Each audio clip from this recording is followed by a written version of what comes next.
part 10, part 10. This is part 10, Connor. And remember next time, hit the record button, you pinhead. It's funny, I don't watch movies. You know, you talk about being a movie person. I don't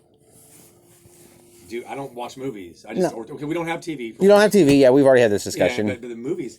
And so, like, over the library, Mark and me, for example, Mark doesn't read books, but he is obsessed with every movie. Yeah, you and I talked about that. Yeah, Mark will do every movie in the world, and you will do every book in the world. It's like such a weird thing because I'm like, the one thing I'll avoid over there is that movie section, you know. And then he's like, when it comes to books, he'll put them away, but he can't recommend them or whatever. No.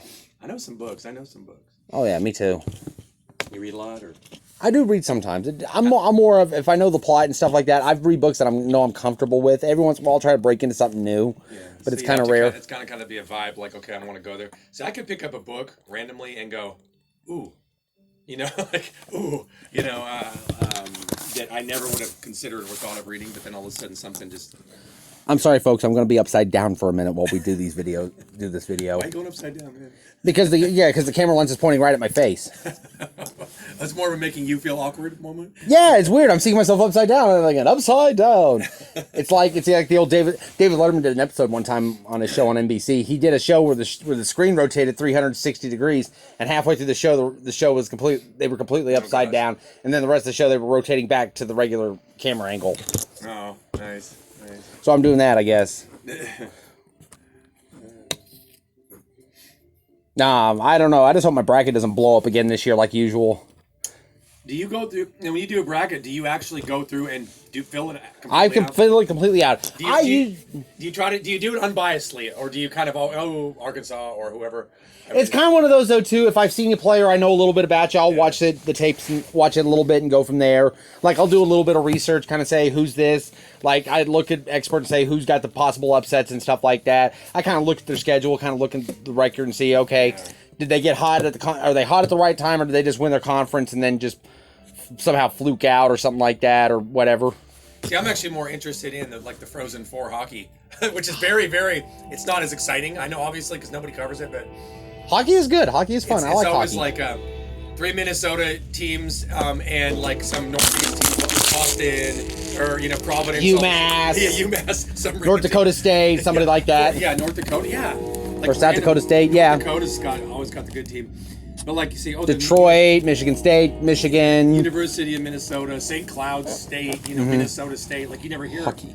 Any of these Minnesota schools until hockey. Minnesota, the Gophers you hear of, but the other Minnesota State, wasn't that a TV show back in the 80s? Coach. Yeah. Minnesota State Screaming Eagles. Yeah, yes. I was like, did they not make that college up for that show? Yeah, they did actually, but now they got a really good hockey team. Like what? Yeah.